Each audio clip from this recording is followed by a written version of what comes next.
I'm Margaret Cho, and you're listening to You Might Know Her From with Damien and Ann.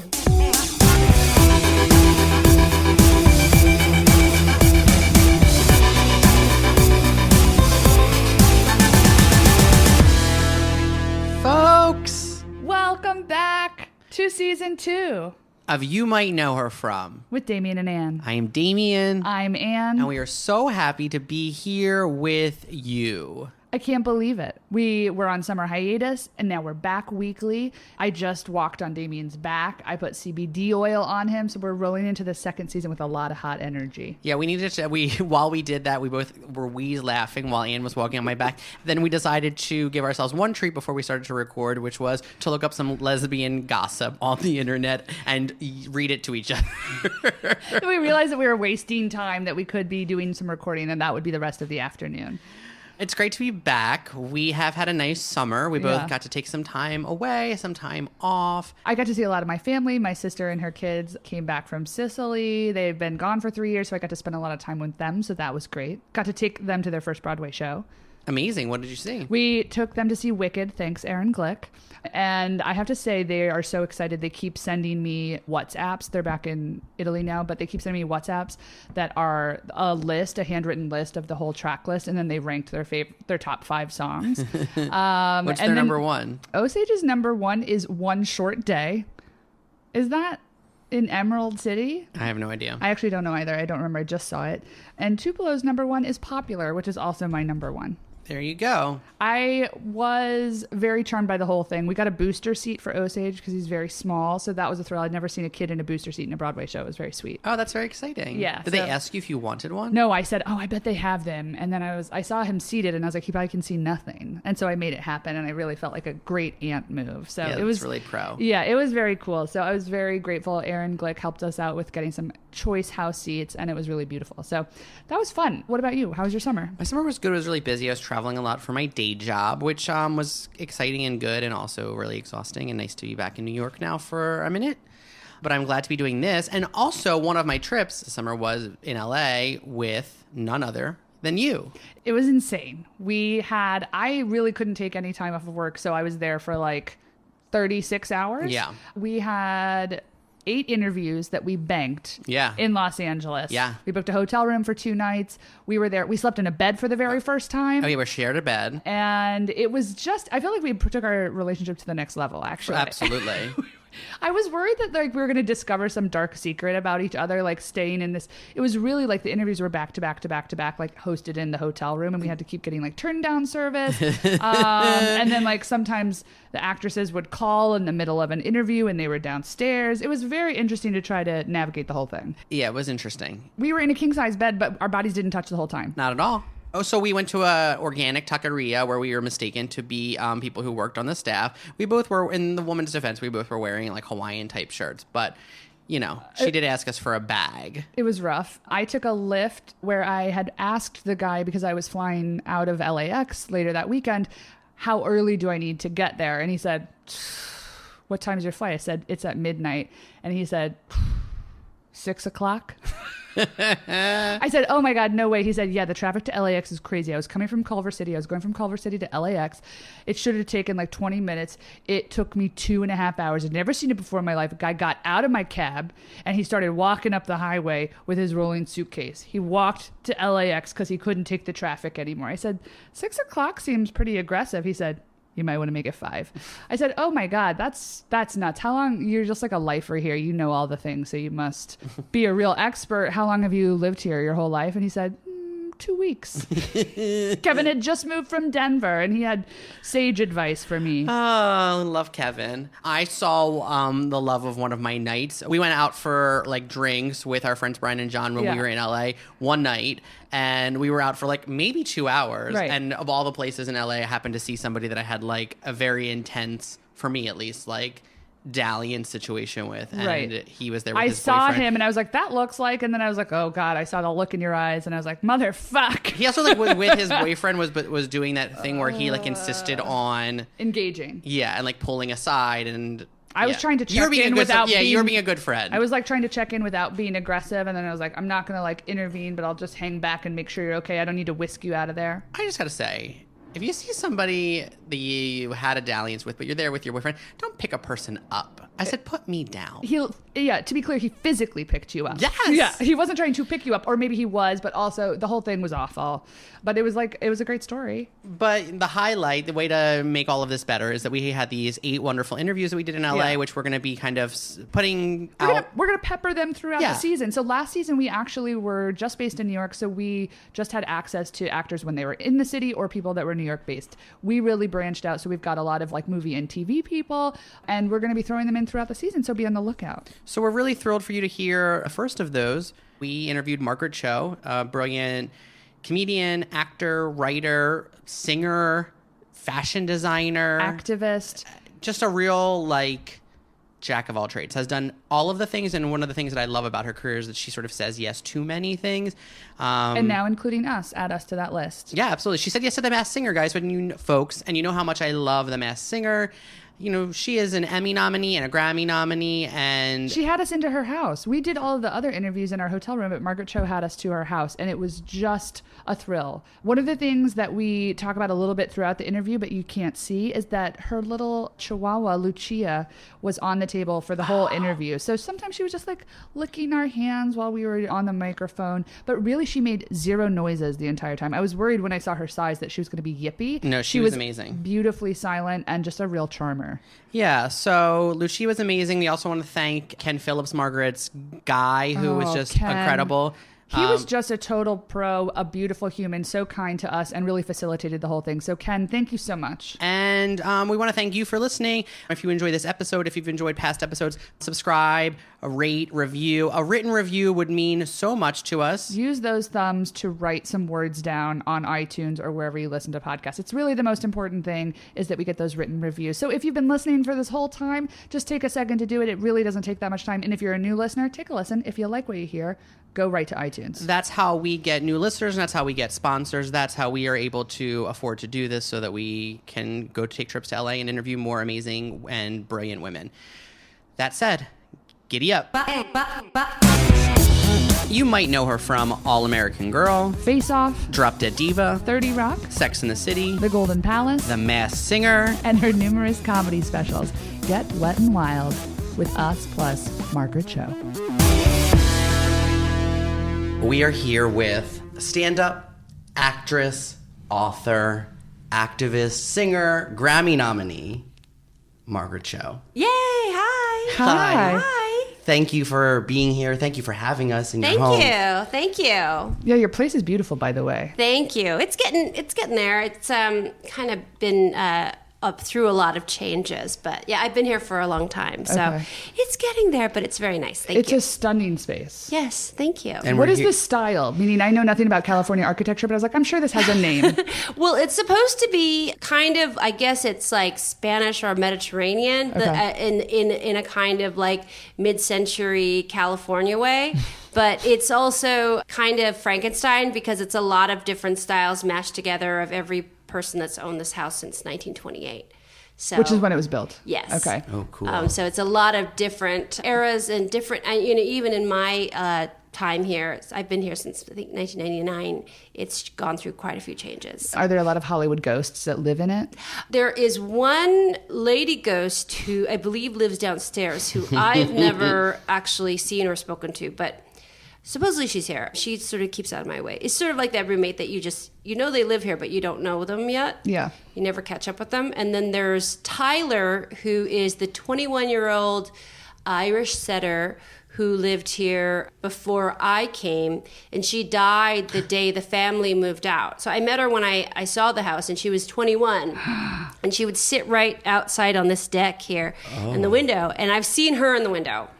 And then Rafe, who is my dog who died in, I think, 2009, he is around here. He lives in the bathroom downstairs, supposedly, because if somebody's taking a shower in there, he'll put his nose up their butt, which is he used to do that in life. So he's done it in death a couple of times. So not to me, but to people who have stayed over who didn't know that he had died. Are you into ghosts? Yeah, I love it. I mean, it's not, I haven't had amazingly great experiences with it too. Like I was living in a haunted house in like kind of in Atlanta, but it wasn't Atlanta. It was Peachtree City, Georgia. That was pretty like active. So it was kind of loud. It was very hard to kind of feel settled in that house. I ended up leaving because it was just too weird. But for the most part, I don't feel like there's anything scary about it, especially here because it's a very peaceful house and it's an old house. And so I don't find that there's anything kind of like untoward or nasty. And now you have this great watchdog here for you. Yes. You know what's so weird though is when she'll like bark at stuff that's not there, that you can't see. That's always something that I always notice, like dogs can see stuff that you can't see. Like they hear things you can't hear. I once had a cat, and I never knew if the things that he was looking at in the wall, like at the wall, were like ghosts, or if it was like rats on the wall, like vermin that like live in New York City walls, or like a bug exactly. that you can't see, but they can see or hear. I was like, smell. He's looking at a ghost. One night I was convinced, and then my roommate was like, I think there's probably like a dead rat in there, and I was like, cool. Yeah, really looking like looking for like what's that delicious smell? Okay, so full disclosure, I talk a lot on this podcast about The Masked Singer, like, oh good, obsessively. I need to like know everything that there is to know. Okay. And what made an icon like you do The Masked Singer? Well, they showed me the YouTube videos of the show in South Korea and Thailand, where it's a very, very famous show. And they have like these amazing competitions, and the Thai singers are great. And of course, the Korean singers are all really, really, really skilled. So, you know, I always like to sing. It's fun for me. And so I was really excited about doing it. And then you have the whole process of getting fitted for the costume. And then you get really, really great vocal coaches. So in that way, they help. They like... Yeah. You work with a vocalist. Well, I think you can choose to. I think there are people that, of course, they didn't need to. You know, people like Gladys Knight or like Donny Osmond. Maybe I don't know what they chose to do. But for me, I was like so excited to take any of that. You know, we had great vocal coaches, great teaching, really great choreography, that kind of stuff. It was very secretive though. So you would have to go to rehearsal in a mask. Oh my God. And, you know, it was like, it was real. It was legit. Did you have to sign an NDA? Yeah, like a really binding one. Yeah. So much that I was like, I'm not even going to tell anybody. Plus, also, you want to keep that secret. You know, that's fun. That's the whole fun. And then Twitter exploded with like all of the guesses as it was going. So I feel like if you even told your friends, did you tell anyone? I didn't tell anyone. It was thrilling, and then people were like trying to figure it out online, and I was like, actually don't want to read things online because I like the guessing game of trying to figure it out. Yeah. I love the cross-referencing of like the different facts and people really keeping track of it. And like after every show, they would kind of break it down online and try to guess. And then we'd always sort of look at our social media profiles to see where we were, what we were doing. But you want to keep the spirit of the contest alive. And like, I'm really good sport about stuff like that. Like you just don't want to keep it. You let anybody know, like maybe they might let it out accidentally. So you just didn't tell anyone. Did you have a say in what you got to be? Like, you were a poodle? Yeah, I always said, okay, you could choose between the poodle and the alien. I like the alien costume too. But of course, I love dogs. So the poodle was kind of perfect. Oh. Could you hear the idiotic guesses from the judges when like they would be like, Barack Obama, like Lady Gaga? Yeah, I think, you know, it's like I was glad that they were taking kind of a different route out of like comedy or anything, you know, just because I know Ken Jeong really, really well, like for a long, long time, because he was my opening act 25 years ago. And I'm on his TV show. When he was doing Dr. Ken, I was his sister on the show. So it's like, we were very close. So I thought he was going to guess it right away. But fortunately, the guesses took a turn where Jenny McCarthy was really steering everyone wrong. She'd be like, Jillian Michaels. And I was like, I think it's Jillian Michaels. Can she sing? Yeah, they were going really into a different direction, which I was grateful for. You couldn't tell like how they were going to go, what they were going to guess. It was funny. Okay, well, thank you so much for doing it. It really was very joyful for me. It was really fun. It was like so dumb and so fun, and it's so like satisfying. Yes, which I think is like that's the purpose of those kind of big like grand like what they call them shiny floor shows, where it's really the spectacle of it wasn't live, but it felt like live TV. Oh yeah, so how much sooner did you, like, when did you tape it and then when did it air? We shot it in June and then it aired in January. So there's quite a long lead time. I think maybe because it was the first time they had put it on. Yeah. And so they had a lot of different things that they were trying out. But I think that the next cycle was probably going to be sooner, of course. Yeah. I know that they're filming now. I can't even imagine how they're keeping it a secret, because it's like everybody sort of knows what the show is, and it was such a big hit. Are you going to watch season 2 and 3?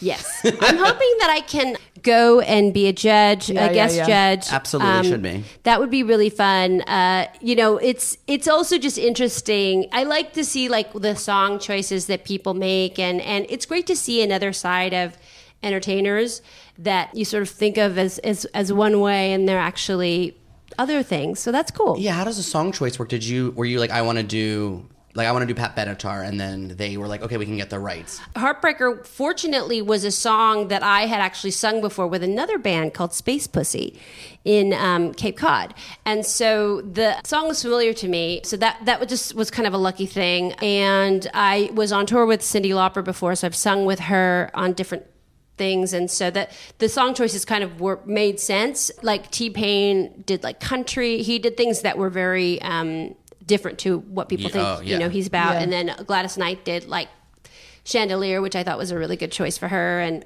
everybody had their own kind of like view of like, oh, how we're going to tackle this, and I thought it was really interesting. But that's I think a main part of it is the song choices.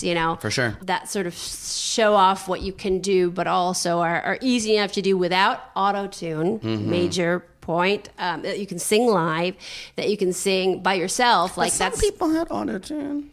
Nobody was auto-tuned. I don't think so. Okay. I mean, it was like so dry, like that when you're in it, like you're singing it. I mean, I was singing it and I'm like, is this really okay? Like, all right.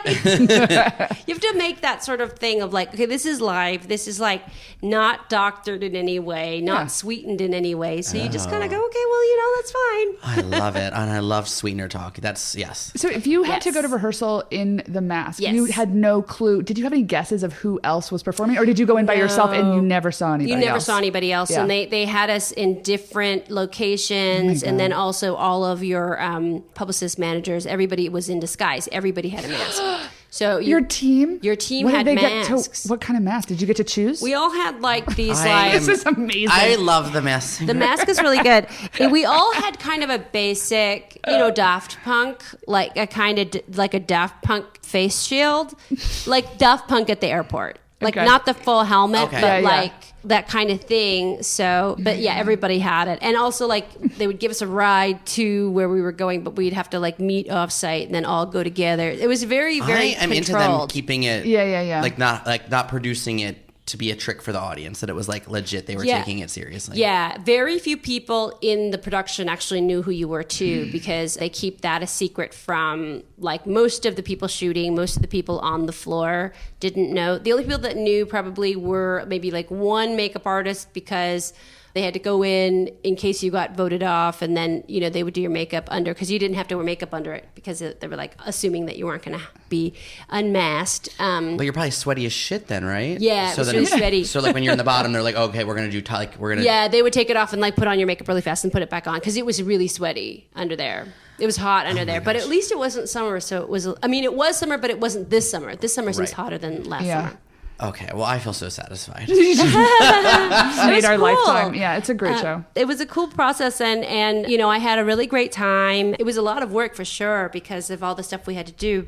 And also if you would cross paths with the other masks, most of the time it wasn't the celebrity in the mask. It was like a stand-in. It was a stand-in. So they did a lot of the shooting with the stand-ins, like the sort of like clues. Those that things. Wasn't you. That wasn't me. It was all someone your height. Yeah, so they had all these stand-ins, which I thought was kind of clever too. Yeah, that was good. Long con. They were running the long con. They were playing like the long game, which is it's an investment, and I think that's why keeping it a secret is such a big part of it. Yeah. So yeah, I love it. I think it's so fun. Feel high. Yes. It's exciting. Yeah. Your stand-up career has spanned at this point 3 decades, and you're one of the most prolific comics in the business. Yes. So a lot of comics, I think, do stand-up comedy as a way to achieve a certain level of fame in order to launch them to other careers. You're a person who, despite like doing acting, movies, podcasts, music, burlesque, and comedy, have always returned to the field of stand-up. What is it about the medium that keeps you coming back? It's really raw. There's something about it that's kind of like, it's really satisfying. So, if you have an idea for something, you can kind of take it out that night. And it usually works in general if you have a sense of who you are and what you're doing.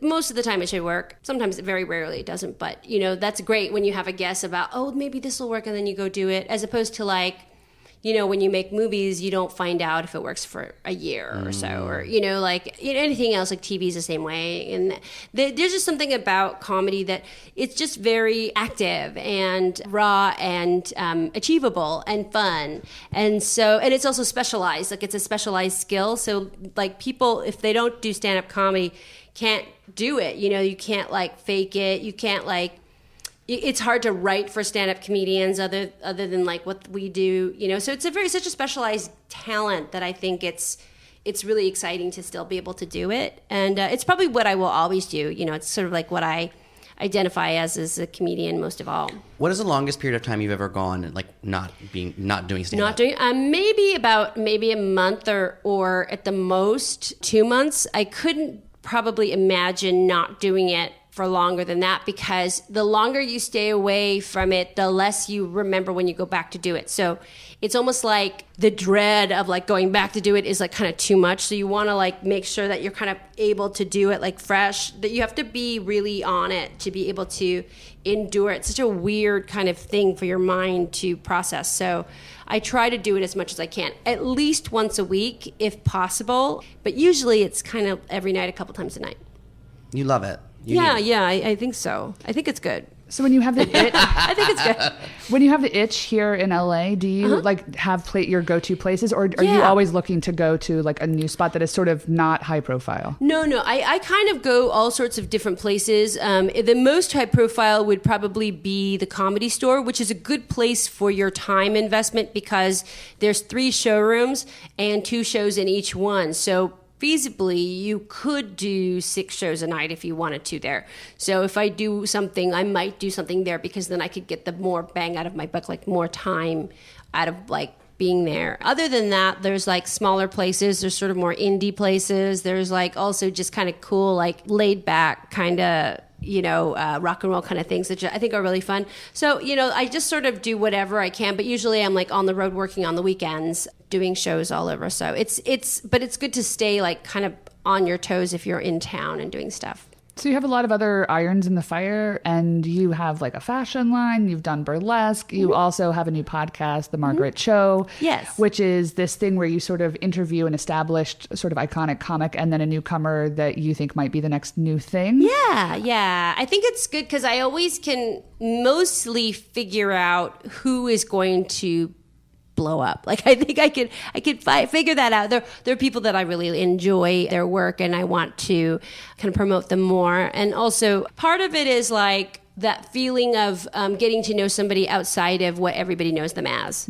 That's fun too. But also like I enjoy the process of doing a podcast. When I listen to them, it's like I'm talking on the phone or I'm listening into somebody else's conversation, which I like. I like to eavesdrop. Do you like to talk on the phone? Yeah. You do? Yeah. Oh, it's an old school, if a guy wants to like call me, the other day someone called me and I said, was this on purpose? And then I was so charmed. I was like, that is a move. Yeah. At this point, it is like courtship if you're going to call somebody. Absolutely. Yeah, definitely. Like, I love to talk on the phone, and I like an old school phone, like holding up a phone.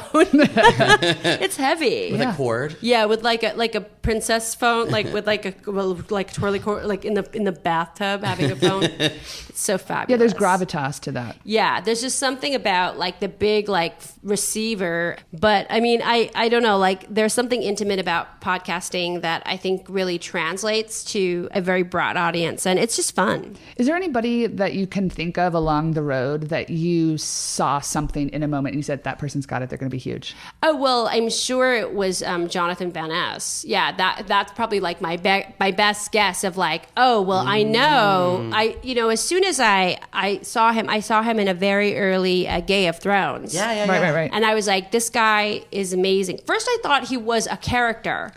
I thought he was like a straight guy. This is my theory of him is he's like a straight guy, comedic actor from Chicago. He's like probably like a Second City guy. He's probably on the short list to get on SNL, and he's doing this character, Jonathan. And then I started to correspond with him on Twitter, and then I realized, oh no, this is who he is. And then, he started doing my hair, and I just, like, as soon as I saw him, I knew that he was going to be a big star. And then the other guest that I had on my podcast, Kat Von D, before LA Inc. and before Miami Inc., before she was on television, I had kind of been looking at her just online, at images of her and watching her tattoo and thinking, well, I think that this person is really going to be something really different and unique, and she became something quite magnificent. So this is like a fun thing. Like for me, like I love to see people really transcend all these expectations of what people think their careers are going to be or who they are, and so this show is kind of highlighting that, and so I really enjoy it. And so the podcast just recently launched. Yes. And it's available on an all-female podcast network. Is that right? Yes, Irios. Yes. Okay, great. So you can look for that yes. right now. Right now, it's out there. It's interesting talking to you about people and what their expectations of their careers are, because your career is so colorful and different, and you do, I feel like you say yes to a lot of things. Like you are a cool person and you do a lot of things. But one thing you've never done is the stage. And I don't think, like, you've never done like Broadway, and I'm wondering if that's like an ambition. Yeah, I want to do like Speed the Plow. Fuck, like yes! When Madonna did Speed the Plow, it was like so amazing because it was like, who was in that? Was it Joe Mantegna and I don't remember who it's a David Mamet play. Yeah. I don't know who her male lead was. I think it's Joe Mantegna. Really? Yeah. Well, I'm remembering the Revival, which was the one that Jeremy Piven got fired from for mercury poisoning. Yeah, he had too much sushi. He had mercury poisoning. That's what he told people why he wasn't showing up. And then they were like, this is a lie. That's so weird. Yeah. Anyway, I don't remember who starred opposite Madonna in the original. Yeah, I think it's Joy Mantegna, but I remember she had brown hair. Like whenever Madonna like does something serious, then she dyes her hair brown back to her original color. When she's like, she means business. Yeah. Which I love. I think she's super hot as a brunette. She's beautiful as a brunette. Well, she's pretty beautiful in any capacity. Yeah. Especially as a brunette, just because that's when she's like, that's usually when she's doing something in New York. And it's like really serious. They'll respond to this. It's like really serious. Yeah. Like when I bet she directed her movie as a brunette. Pretty sure. Yeah. Yeah, so I would love to do Broadway. I have some thoughts about, I have some things that I project, maybe. I don't know, it's kind of early stages, but yeah, that's something that I would love to do in my career. I really, really think it's an incredible thing, and I would love it. Would you want to do like a solo show like you, or would you want to like play a character in a play? I think both. I mean, I think like anything, like I think it would be super cool to like do it all, whatever it is. I think there was like some period where everybody was like, if they were doing well, they would be like Rizzo in Grease because it was like a star turn, but it was also kind of not that difficult of a role because you didn't 100%. have to be there all the time. You can also talk sing it, Yeah, that's sort of like there's something, that about it that you could sort of do without the heavy investment of a Sandy or a Danny Zuko. Literally everyone played Rizzo in that 90s revival. Yeah, or the mom in Hairspray. Exactly. That Tracy Turnblad's mom. it was like with John George Travolta. Wendt. George Wendt, John Travolta. It's like Harvey Feinstein. Yeah. So I could be that also. There could be a lot of anything like those kind of roles would be. You're like, I think, are you really interested fun. in a musical? Yeah, I would love to. I've never done one, so I think that'd be great. Existence. Yeah. Yes, I think musicals are super cool, and I know a few people in that sort of line. It is physically taxing, I know, but it just is so magical, so fun. I saw Hamilton again recently, the San Francisco production, and it was so exciting. So it's just that's the ultimate musical theater. Is just so cool. Yeah. You mentioned San Francisco, and I think it feels so important to who you are as a comic and as a human. And so we were wondering when we were doing our research, like how much of San Francisco played a role in informing your relationship to the LGBTQ community and also like informing your own sexuality and your relationship to it. I think a lot, because San Francisco's like really cold. Like it's the most coldest place on earth. It was so weird that it's in California because it's like freezing cold all the time. So you have to like generate a lot of body heat to stay alive. And so everybody's having a lot of sex all the time.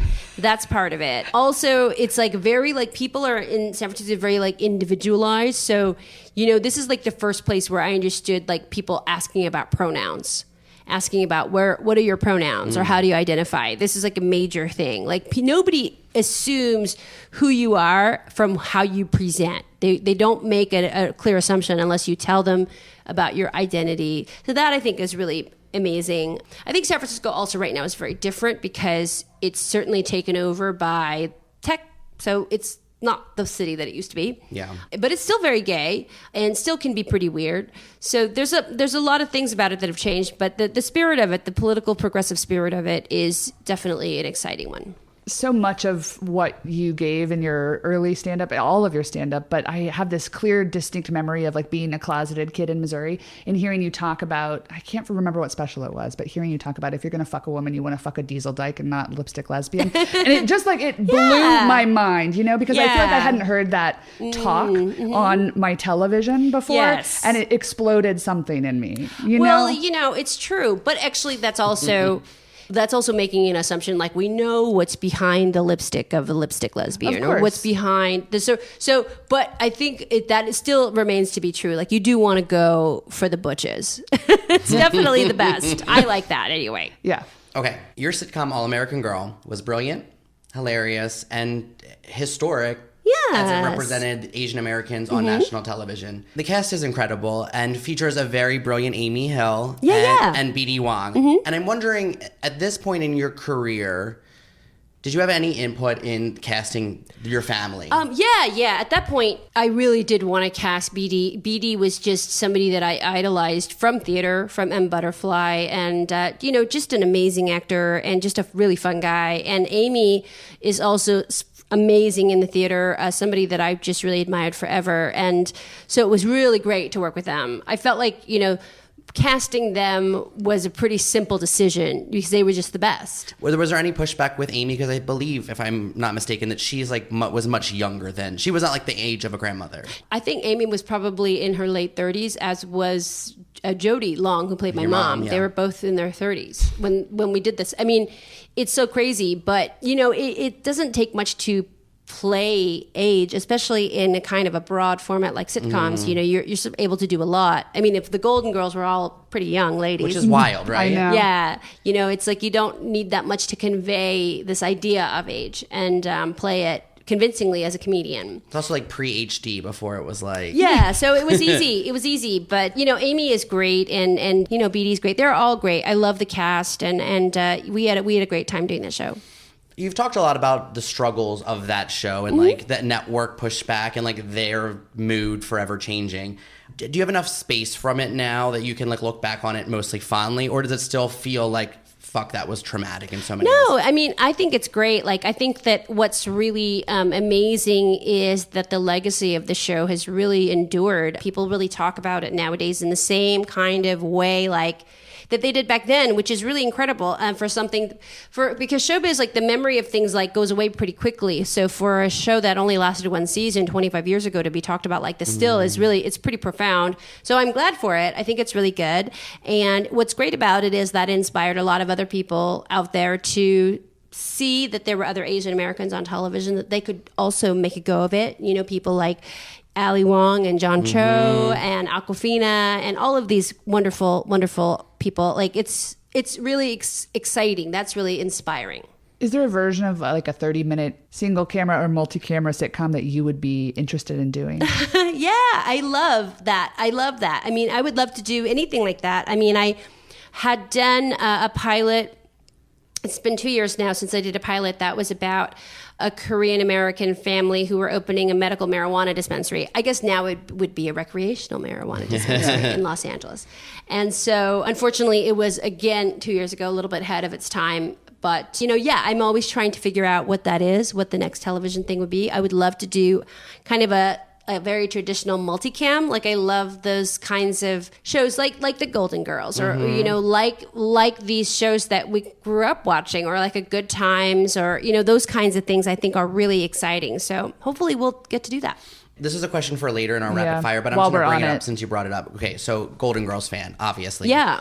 You were in, I think, the 4th episode of the Golden Palace. Golden Palace, spin-off. yes. Can you tell us any anecdotes from being on set? I had to sing on it, which was really hard because it was a cappella and I was really nervous. I was still a teenager and I was like trying to find the note, and then Rue McClanahan has perfect pitch. So she would hum the note in my ear so I would have it so I could sing on key, which I thought was really nice. They all the ladies would come to the table read, and there was a contest of who could have more lemons in their water. So they had like these huge bottles of water that had like crammed with lemons, and I think Betty White had the most lemons in her water. And Betty White looked really young. I think she was young. I mean, this is probably in her 60s. Yeah. Like, it was a long time ago. It was not recently. So she was young. They all looked great. They were so fun. I remember when Hot in Cleveland premiered, that they said that Wendy Malick was the same age that Betty White was when the Golden Girls was on. And I was like, wait. Yeah. The version of what we expect a woman, it's of the 60s, wild. Yeah. It's really wild. And Wendy's great too. I love her.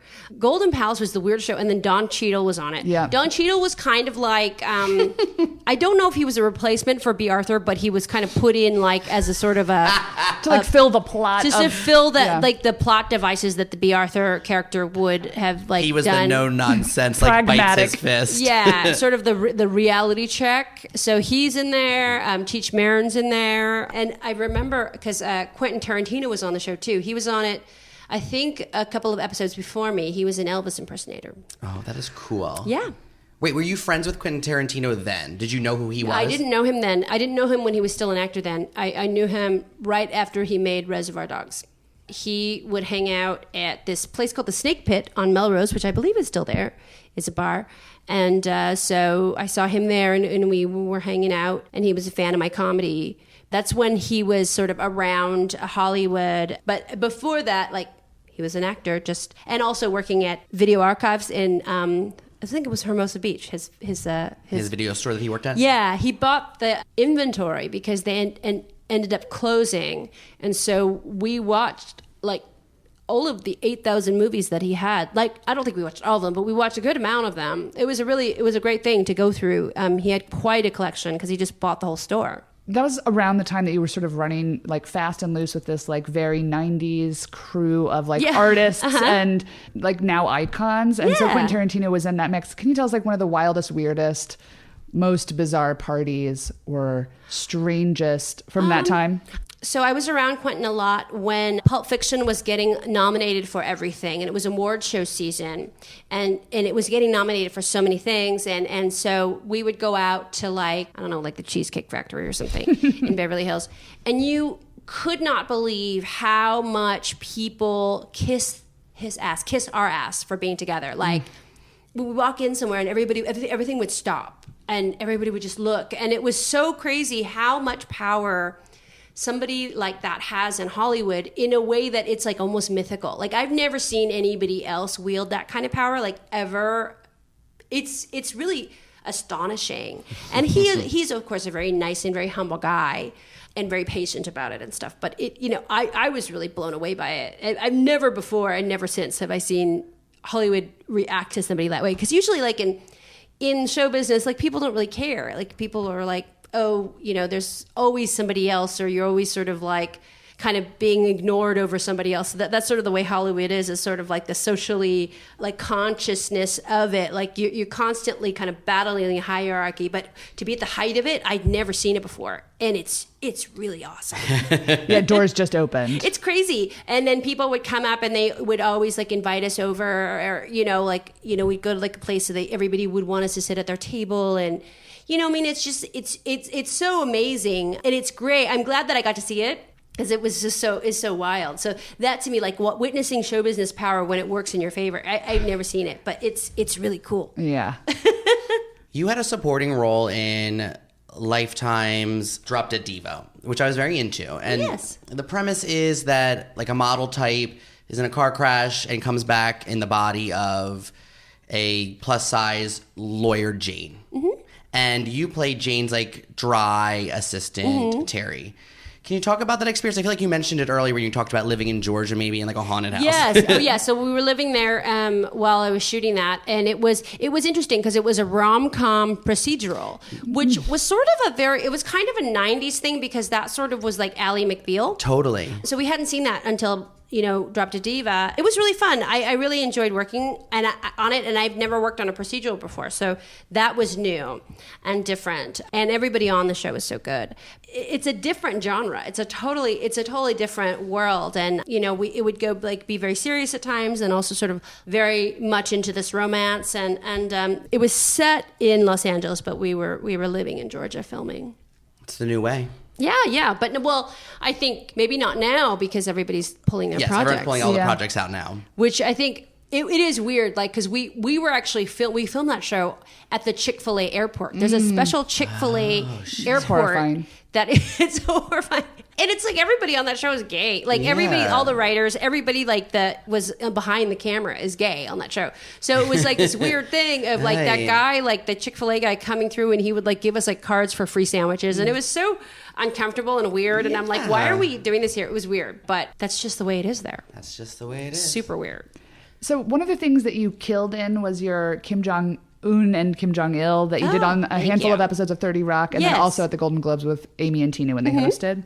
Was there any part of you that hesitated to do that, or did you jump at it? Oh, I jumped at it. I mean, I love working with Tina Fey. It's so fun. She always makes it really fun, and all of her like crew, everybody that works with her is amazing and hilarious, and they're just fun to hang out with, like that whole group. And so I like doing that. I've gotten to do a few things with her, and the only thing is like I won't go to North Korea.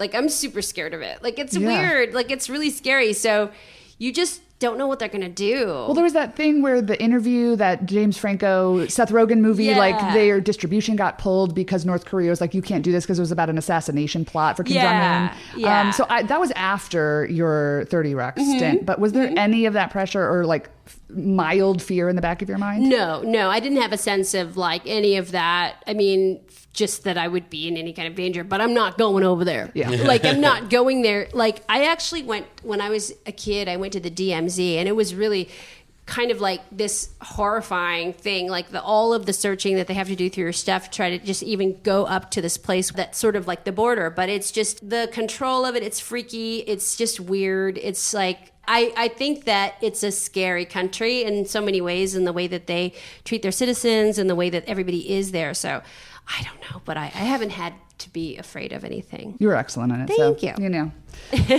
Okay. So this is our part of the show. It's like rapid fire, just like to get all of the things we need to say before we leave out. All right. Rapid fire for us. If you need time, you can take your time. Okay.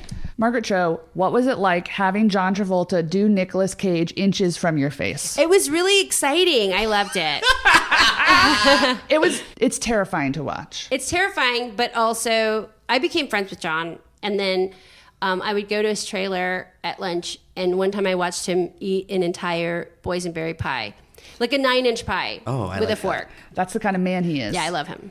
Did you have a stunt double on that set? I did. What was her name? I forgot her name. Wait, I might have had a couple of them. There's 2 or 3 really great stunt doubles that I've had on different projects, and they're like the perfect version of yourself. So it's kind of, you almost don't want to get to know them too well. That is so cool. They might replace you. You appeared in Julie Brown's parody film, Attack of the 5'2" Women. That is like, it's a parody of Tanya and Nancy drama. Oh, yeah. And you play like a Connie Chung type of newscaster at like the very end of the film. Mm-hmm. So Margaret Cho, in 1994, who are you? Team Tanya or Team Nancy? God, it's tough. I think that I would have to be Team Tanya. Oh, we knew you were our kind of person. Yeah. Highs and lows from your time on the set of Sex and the City when you were on the Carrie Falls Down the Runway episode, which was called The Real Me. Mm-hmm. High, low. Okay. High was I got to hang out with Kevin Aquan, and he gave me 2 giant bags full of makeup and skincare. Really, really big bags, which was really nice. Low is it ended after I think I was only on it for 1 day, so It's a great episode. Yeah, it was a great episode, and it's a lot of fun, but in an iconic show. Yeah. But I got, it ended, unfortunately. Did you watch the show? Mm-hmm. The whole series? Yeah. And the movies? Yes. Okay. I love it. I love it. I love it. I love it. It's just, I think you have to. You have to. Like, it just made me want to be like a rich, promiscuous woman living in New York. You know, I mean, I could do the promiscuous woman part, the rich one, I don't know. But everything about it was just so exciting. Mm-hmm. Margaret Cho, what is your favorite lesbian film? For context, mine is If These Walls Could Talk Too. And mine is Fried Green Tomatoes. Oh, nice. I like Bound. Oh, Bound it's is on my sexy. list. Bound is so good. Yeah, it's really good. Are you friends with Gina Gershon? I don't know her very well, but I love her. She's in Face Off too. Yeah, I know. That's what made me think of her. I was watching her. I was like, oh, fuck, I love Gina Gershon. Badass. Yeah. She's so beautiful. I love her work in Showgirls. Oh, it's so fucking good. It's a perfect We went to a performance. talk back where she talked afterwards, and her and the God. director, and it was... She's also like an actor. She's like a smart ass actor. Yeah. And all the she's gays in great. the audience were like trying to get her to like talk shit on Elizabeth Berkley, and like she wouldn't. She's a pro. Yeah. Well, I mean, I think Elizabeth Berkley's great. Yes, I mean, they're also, great. Elizabeth They're great. Berkley, I think she knew what she was doing. She's great in the movie. And the movie it's so great, and it's iconic. It's crazy. It's crazy in that sort of like, what is this? It's an old school like exploitation film. Yes. Which I love. Yes. And I think it's really an amazing film. But Gina Gershon is the best. I agree. Crystal Connors, the best. You are a proud member of the LGBTQ community. Why in the fuck were you never on the L Word?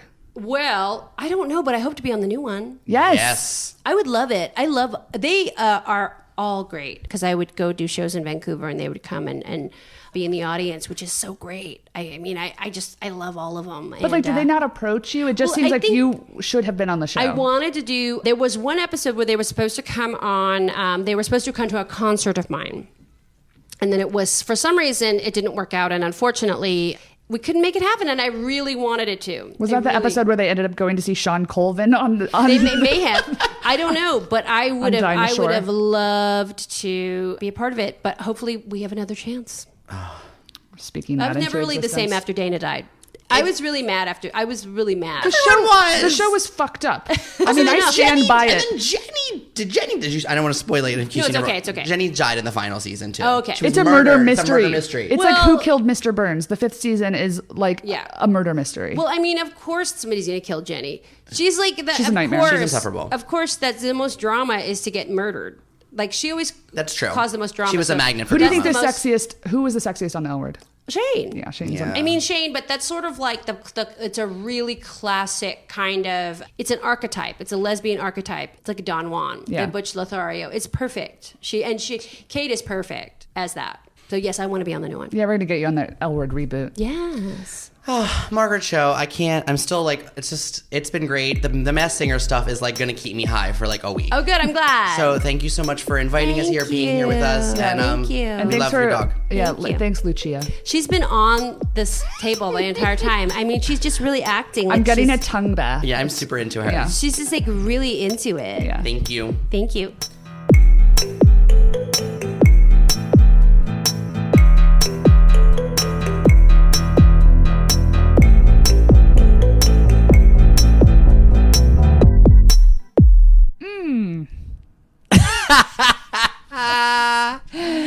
Holy mackerel. It was very cool. We had such a good time with Margaret. But like as we were walking out of her house, we saw this huge portrait of Joan Rivers. And I said to Ken, I said, oh my God, that is amazing. He said, oh, that's made of Joan Rivers' trash. And I said, come again? And he said, that's the artist's thing.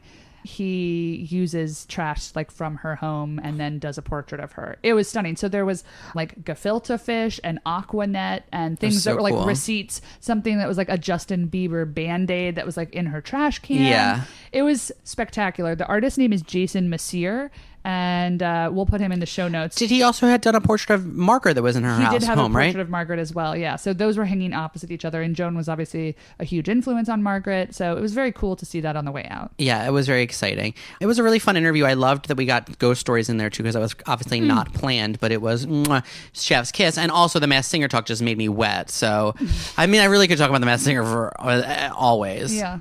Also, we went to a Chinese restaurant that Margaret and Ken had recommended because I was on my way out to LAX. So Jamie and I went and had like a manic last dinner where we ordered a bottle of Sauvignon Blanc and ate like 45 pounds of Chinese food. And then I got on a plane and I went to work the next day. It was a whirlwind, and I'm so glad you folks are back with us. It's really nice to hear your thoughts in my head again, and I hope that it's nice to have us in your ears again. So thanks for joining and sticking with us. As you know, we are now back weekly again, so look for us every Thursday. You can follow us both on social media. That's at Damian Bellino and at Rodeman, RODEMANNE. Folks, it would mean the world to us if you would please rate, review, and subscribe to our podcast. You can find us wherever you listen to podcasts, whether it's Spotify, iTunes, Apple Podcasts, Stitcher, iHeartRadio, all those places. Please leave a review wherever you listen to your podcast. Subscribe to us, give us stars, all the things. Even a I recommend, or this is cool, or this is good, or yellow heart emoji. It really means the world to us. It really helps us be able to do this. So thank you in advance.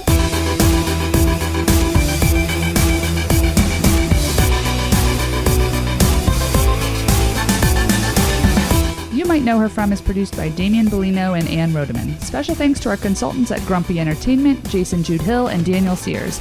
Editing also by Daniel Sears. All music by Gang. You can find Gang on iTunes and Reverb Nation, reverbnation.com/gang. For a complete list of titles and names we mentioned, check out the show notes compiled at the bottom of each episode description by Mostly Ann. We'll see you next week. Those are sweet.